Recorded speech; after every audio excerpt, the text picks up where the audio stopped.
नमस्कार, मैं हूं जैनिश मिसी और आपका स्वागत है पब्लिकेशन न्यूज में।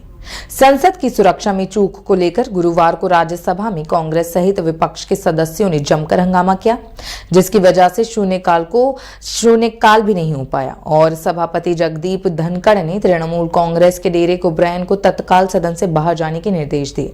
सभापति ने सुबह जैसे ही सदन की कार्यवाही शुरू की तो विपक्ष ने कई सदस्य खड़े हो गए और कुछ बोलने का प्रयास करने लगे, लेकिन सभापति ने कहा कि आवश्यक कार्यवाही शुरू करने के बाद वह उनकी बात सुनेंगे। इसके बाद सभापति ने सदन के पटल पर आवश्यक दस्तावेज रखवाए और बताया कि उन्हें नियम 267 के तहत 20 नोटिस मिले हैं, जिन्हें मानकों के अनुरूप नहीं होने के कारण अस्वीकार कर दिया गया है। उन्होंने कहा कि संसद की सुरक्षा में चूक को लेकर लोकसभा अध्यक्ष ने समिति का गठन किया है और एक प्राथमिकी दर्ज कराई गई है।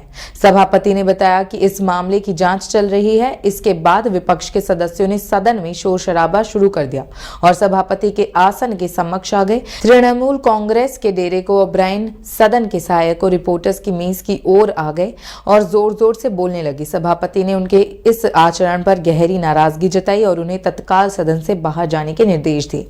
इससे पहले उन्होंने सदस्यों को अपनी सीटों पर वापस जाने को कहा और कहा कि सदस्यों का नाम लेंगे। धनखड़ ने कहा कि संसद की सुरक्षा में चूक को लेकर वह खुद भी बहुत चिंतित हैं। इसी बीच विपक्ष के नेता मल्लिकार्जुन खड़गे ने कुछ बोलने का प्रयास किया, लेकिन सभापति ने कहा कि सदन व्यवस्था में नहीं है, इसलिए वह कुछ नहीं सुन सकते। इस बीच विपक्षी सदस्यों के नारेबाजी जारी रहे और वह सभापति का आसन का समक्ष आकर जोर जोर से नारेबाजी करते रहे। सदन की सुरक्षा में चूक को लेकर सभी बहुत हैरान और परेशान हैं, जिसके कारण पक्ष विपक्ष एक दूसरे पर निशाना साध रहे हैं। गौरतलब है कि 22 साल पहले कल ही के दिन यानी 13 दिसंबर 2001 को सदन पर आतंकी हमला हुआ था, जिसमें सुरक्षा कर्मियों समेत 9 लोग मारे गए थे और 18 लोग घायल हुए थे।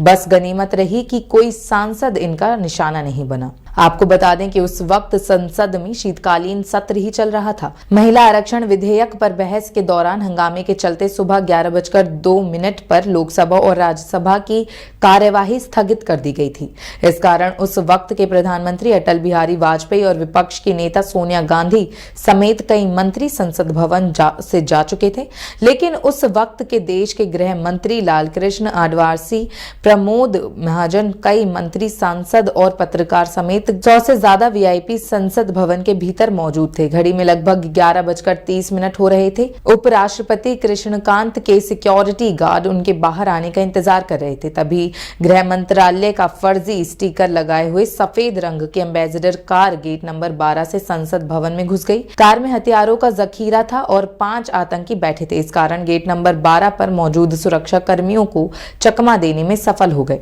कार आगे बढ़ी तो अचानक सुरक्षा कर्मियों को कुछ अजीब लगा तो वे एक एम्बेसडर कार के पीछे दौड़े।